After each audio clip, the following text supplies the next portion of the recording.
Hi, my name is Joe Pass, and today I want to talk about building single lines on various chord changes, chord patterns, or maybe just individual chords.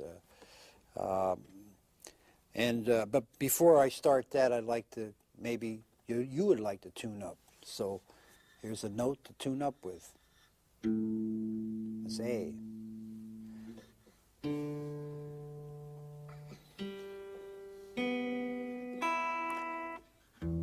You can tune to any note.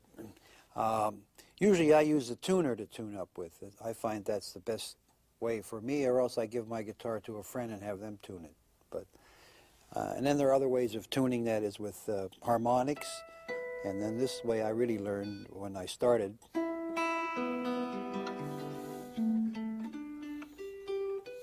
But anyway, you choose your own way.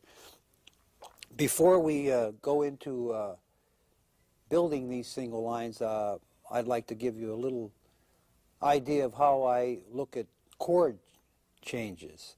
First of all, I look at chord changes as very basic. Major, minor, and dominant seventh are the only ways that I look at chord changes. I'm not interested too much in whether a chord is a C major, 9th, 11th. I just want to know if it's a C major, or a C minor, or a C seventh. And in the dominant family, I include the diminished chord as a dominant 7th flat 9 chord, and I include the augmented chord as a dominant 7th raised 5th chord. So in the dominant family, the diminished and the augmented become dominants for me. I use them. I put a root on the chord and use them as dominants. So when you look at chords, the only thing you have to look at is the chord a major, minor, or a dominant. And so simplify your thinking, and thus you can build lines that are easier to kind of picture or hear in your ear. When you're playing chords with all complicated intervals on them, or notes, like a C7 flat 9 raised 9 flat 5, that's too much, too many numbers and too much to try to incorporate in your playing. Just want to know whether it's a C7th or C minor or a C major. Before I finish this portion and we go on to tape some lines for you on these major, minor, and dominants, I'd like to talk a little bit about my right hand. I'm in this case using my fingers, and I play mostly with my fingers, and it's a good idea, as I have said before, to learn to play with your fingers, finger style. It's not hard to do. You just put your hand on the guitar and sit there and watch a television set for a while, and your fingers will fall the way they are most comfortable, which is not the classical way. They will fall for yourself the way they are most comfortable, and you use your fingers. You can play a lot, especially if you're playing solo guitar, you can play a lot more freer, a lot more counterpoint and so forth. Playing, and I don't have any particular set of fingers. I'm not playing like, I sometimes play one finger twice, two fingers, whatever is most comfortable. I don't have any system, and you don't need a system. Only what works good for you. And I use a pick. The pick in this case, I use a very small pick, a half of a pick, and it's just a idiosyncrasy of mine. It's a habit, and I don't suggest that you use a small pick. I don't suggest you use a half a pick. I suggest you use a small pick, but not in this case this small. This is what I do. But I find it very difficult to use a pick that is large, because I think the closer you are to the strings, the better feeling you have for the instrument. So that's why classical players actually, I think, feel the instrument, because their hands are on the string. Anyway, the pick is...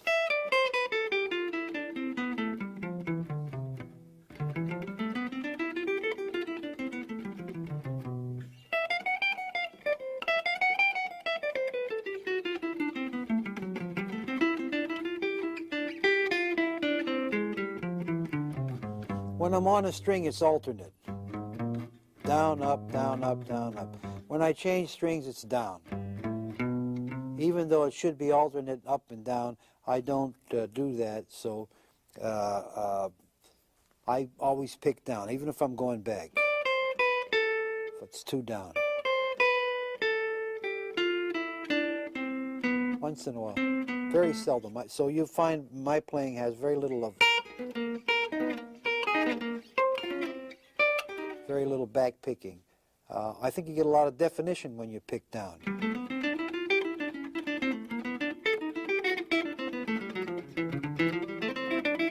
This is all, by the way, G7.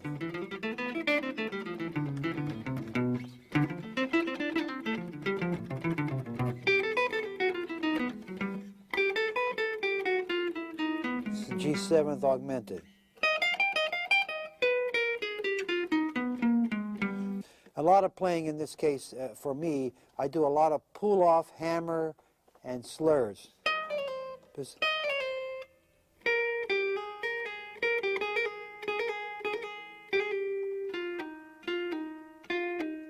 I'm picking the note.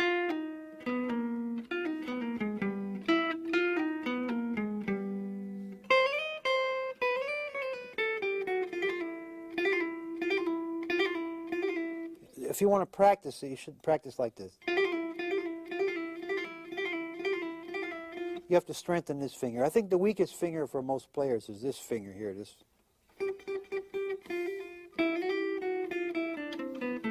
So.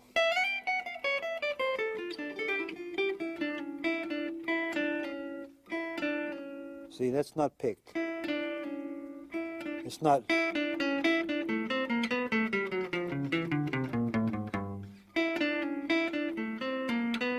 That's hammered.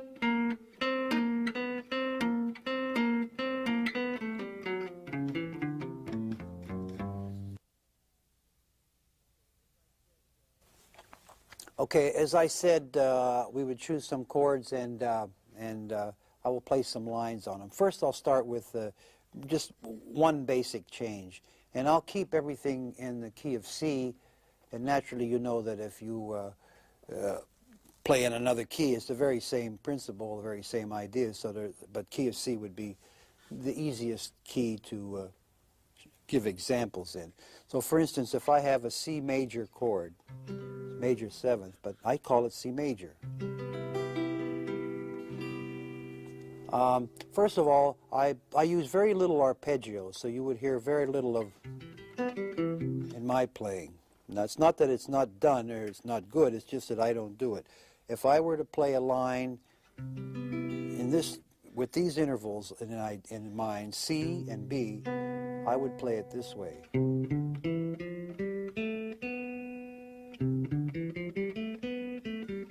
Starting on the root and ending on the major 7th. Very seldom do I play or. So, this is a line on C major 7th that just comes to my mind.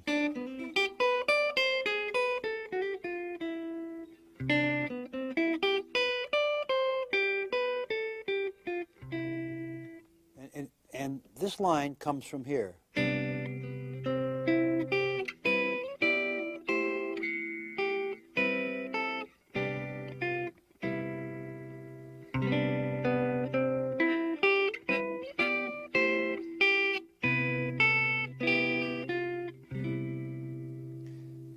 Now, if you're going to play, you should also be able to play these lines in other places.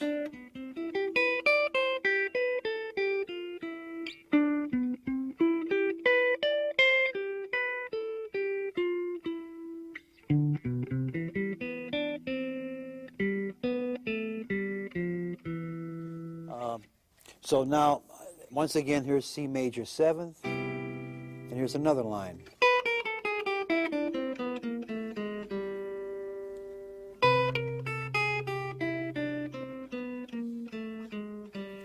In many instances, repeating a phrase an octave lower is done a lot, and it makes it for a longer line.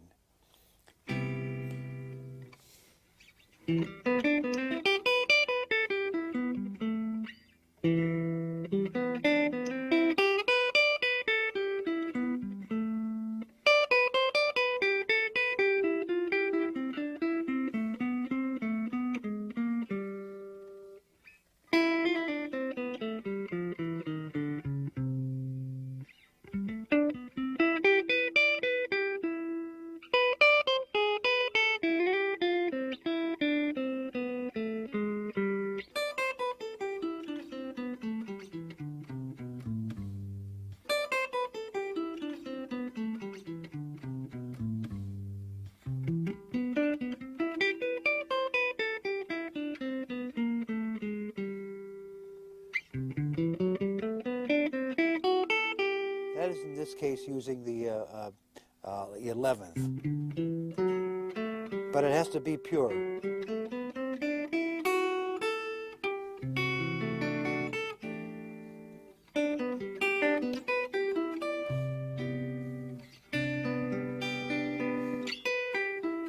Now,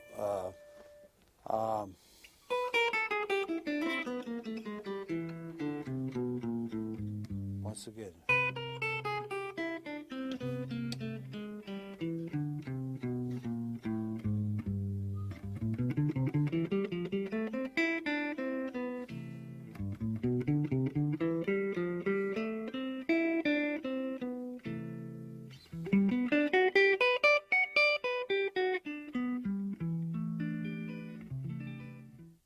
If you cannot repeat the line that you played, it is obviously not anything worth playing, because it means that it didn't come from your head, and it's not music. It's maybe a kind of a geometric movement, like some people will play 3 frets across, or things like that. Which are exercises or movements, but they are not music. They are not, in a sense, your music, your identity. And the object of playing lines is to be able to have a kind of a style of playing or a identity to your playing, so that when someone hears you, they say, that's so-and-so. That's it. So if you can't repeat the line that you're playing, it means that it's not in your head. It's not in your head or your heart or somewhere, so it doesn't make any sense. So I will play a few more lines on C major 7th. Some very basic, I sometimes play. Now in that case I played an arpeggio because the arpeggio is practically spelled out in the chord form that you're holding. Another line.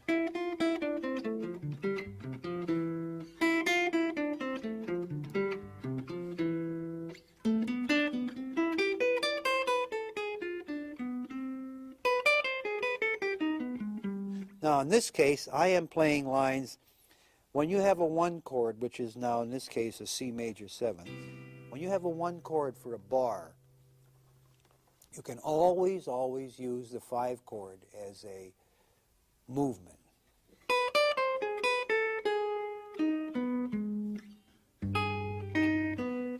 In this case it's G7 flat 9.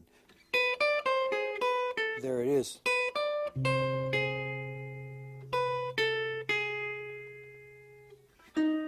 Raise 5th, flat 9.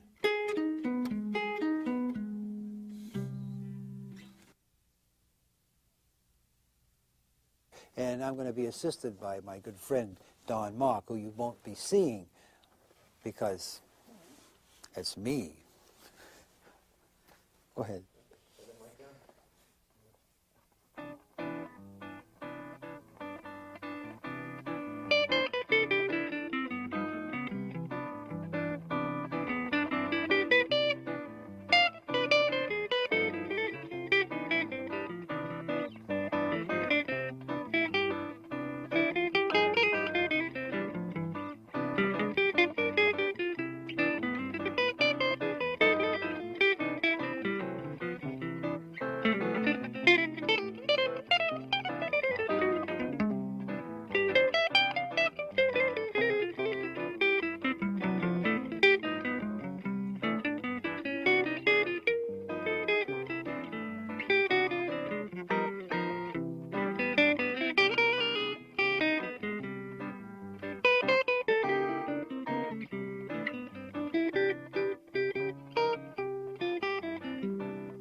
Okay, so we just left off talking about major chords, and I played some lines for you. Now, remember that there are just an infinite amount of lines that you could play. Every melody that you might learn that it could be applied to a major chord. Any melodies, so you know, melodies are important. So, as an aside, you might consider learning as many songs as you can. That is the melody content, the melody of the song, not just the chord changes, but the actual melody. So now talk about minor. In this case, C minor. Once again, first I would consider the sound of the chord.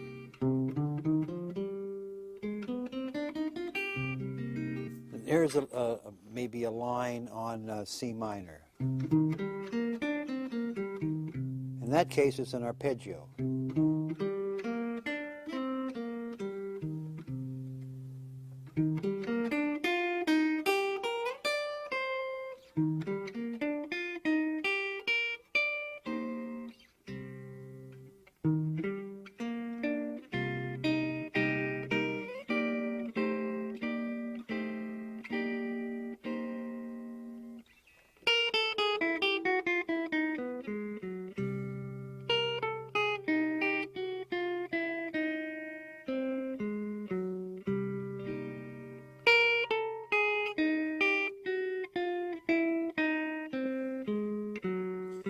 Now, the reason I'm holding this form is to show you that it comes out of there.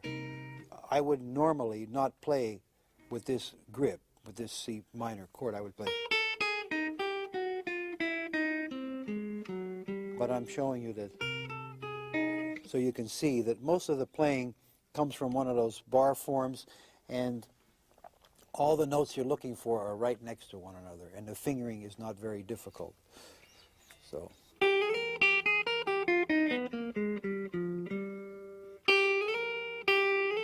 Sort of a hammer, or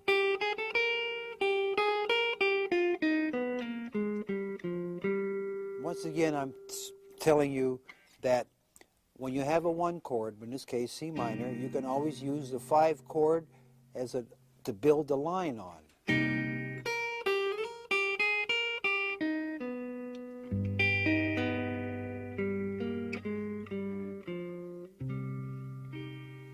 See?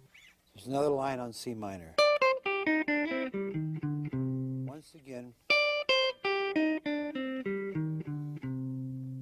Now, that is an example I told you that lots of lines are played in 2 and 3 octaves. That's 1. Can't go any lower. So.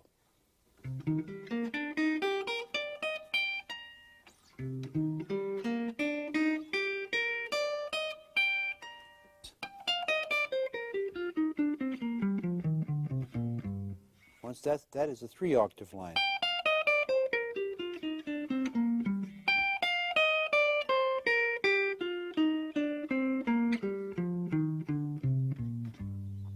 So this is also a C minor kind of a line.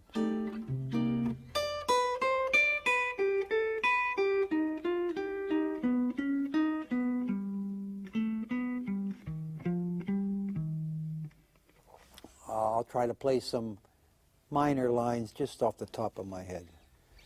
This would be all C minor.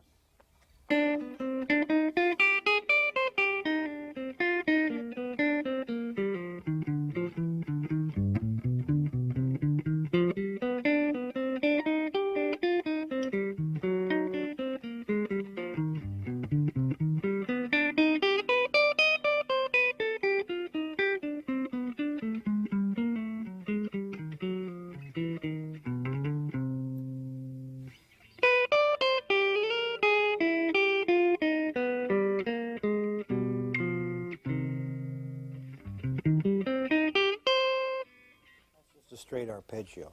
So what you're hearing in the case of those lines is you're hearing me play the 1 chord, which is C minor, through the 5 chord, which is G7th, and usually I'm using augmented sounds because to me these sounds go together.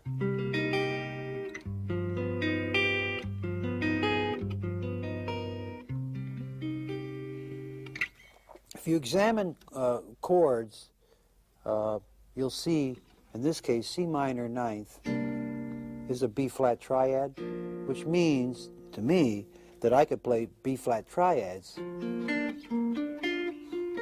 against a C minor chord.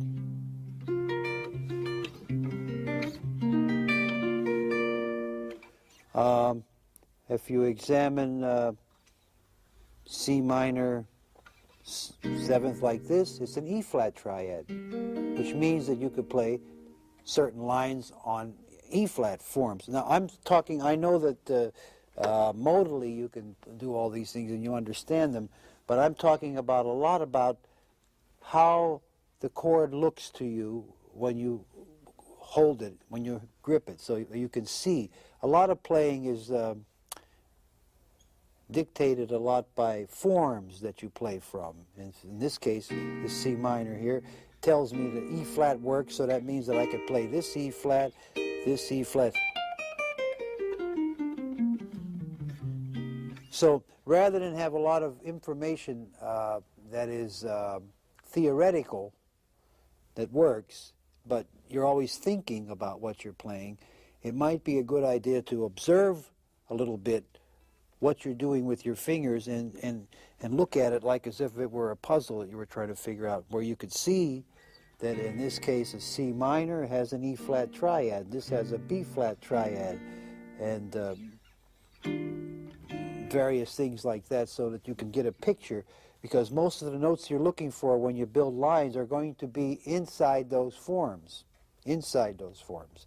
And you can do away with having to consider whether you're playing a Mixolydian mode or whether this mode, because it's very important that if you're in the key of C minor, that anything you play should relate mentally and, that is, form-wise, to C minor, and not to some thought of a mode, I think, because the guitar dictates, is laid out in such a way that if I'm playing in C minor, I don't want to know that I can use a B-flat major scale against it, because if I have B-flat major in my head, I'm not actually hearing and seeing and feeling C minor. So I always work from the root of the chord, and anything else is built on top of it. And I always consider myself, in this case, C minor. I'm in C minor, and I don't want to know about what other mode fits on it.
Now, we're talking about the dominant seventh chord, and that is a very important chord, and a lot of players don't get enough out of it. I think there's most of the tunes have dominant sevenths in them, especially standard jazz pieces. So in this case, we're talking about G7. And once again, I would think in terms of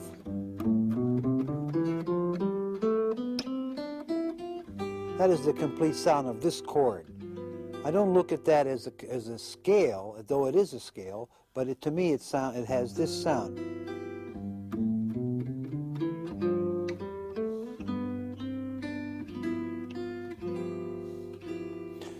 And in this case, it's a G6/9 or a G13th or whatever. G7th is all I think about. It has this in it. So here's some lines on it.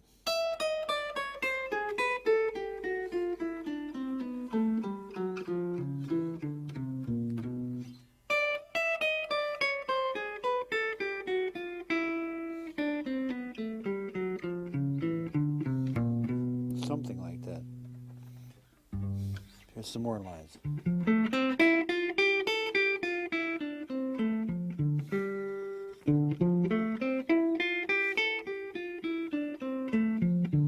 In this case, you can always use the, let's see, this is a 5 chord, and this is a 2, I believe.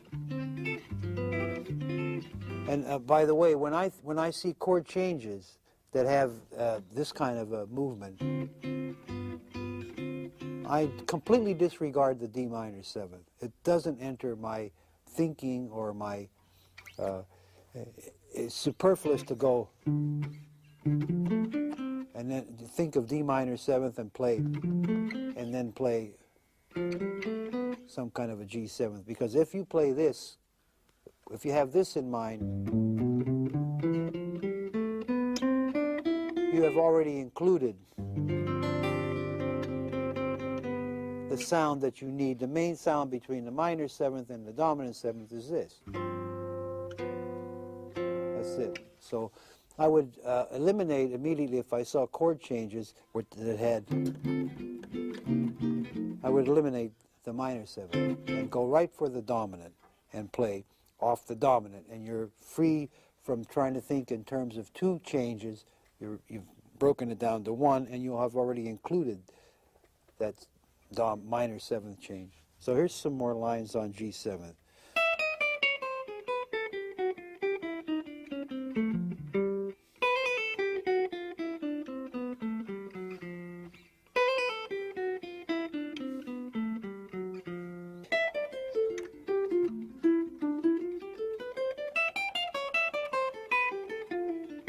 It's all G7th.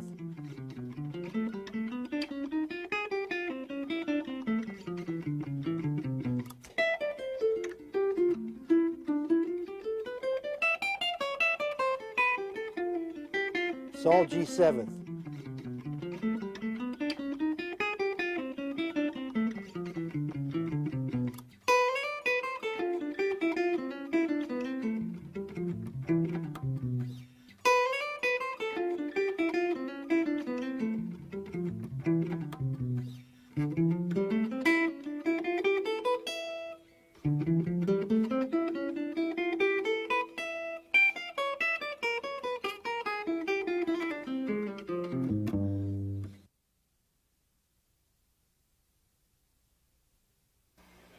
One, two, 1, 2, 3.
Now, if you have these kind of dominant 7th chords, which are flat 9, raise 9, flat 5, raise 5, then you have to alter your scale, and I'm talking about these chords.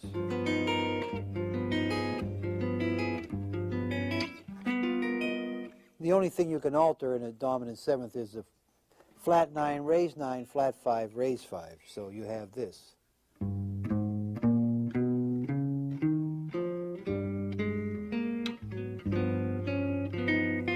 I will hold the bar.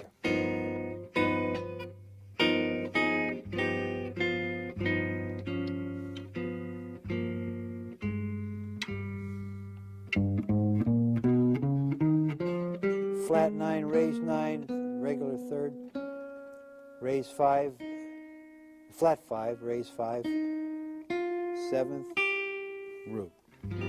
So if you have those kind of chords where you have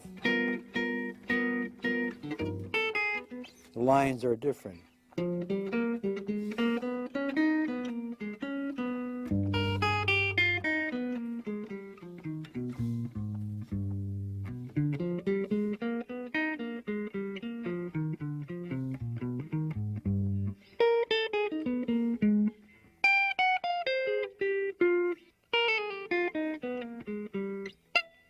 Everybody plays this.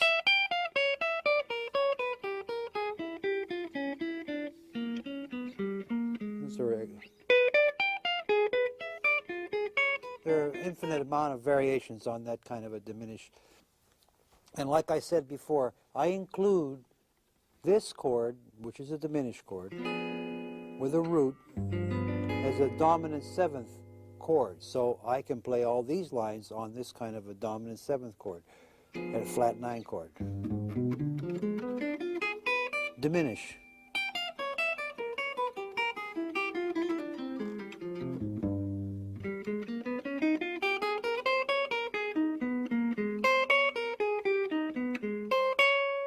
In this case, D flat is the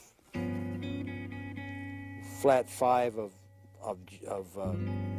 G, G7. So, and I'm now thinking also of D flat as a form. You can see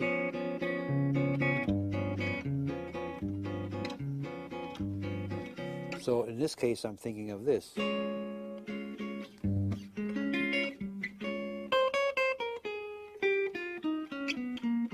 So here are some lines on altered dominant seventh chords.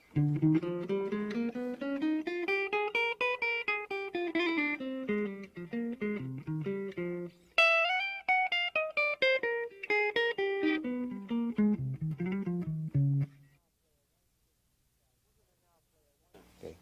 We're going to now play a 1-6-2-5 pattern for you so I can play some lines for you. And I will play my lines in the beginning straight eighth notes so you can see maybe how they go in from one change to another. Okay?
Flat 7, flat 5.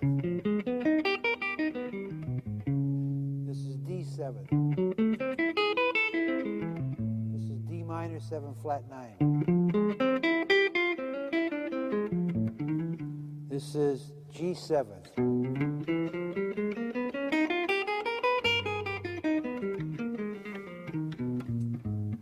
This is C.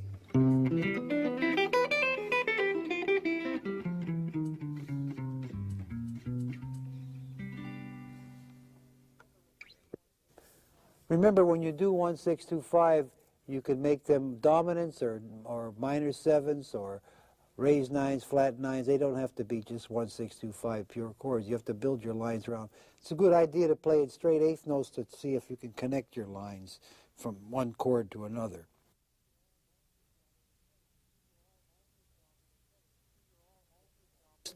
These are all altered dominant seventh chords. This is E7th altered. It's E7th raised 9. So I'm playing a line on it, which is like this. Then the next one is A7th, which is altered in another way. It is a 6th chord with a flat 9. This is a flat 9. So I'm playing.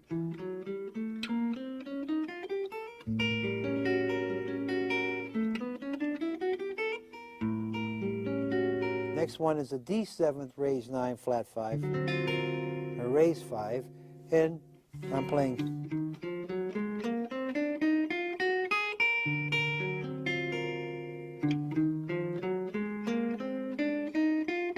And then G, augmented, raised 9. So what we're doing is we're playing. It's the same principle as if we were staying on a G7th chord, only we're using E, A, D, G, which is a whole bunch of 2 5s. So what that is 2 5. E minor, A7, D minor, G7. Or E, A, D, G. Or B flat, A flat, G. It's either chromatic or flat 5. But the example we're trying to show is how to play on altered dominant chords, connecting them up. So now Don will play a little rhythm on that. 3, 4. 1 bar for each chord. 3, 4.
And remember that if you can't hum the line and you can't repeat it, then it's probably not a good line, and it's probably not coming from your head, but it's coming from your fingers.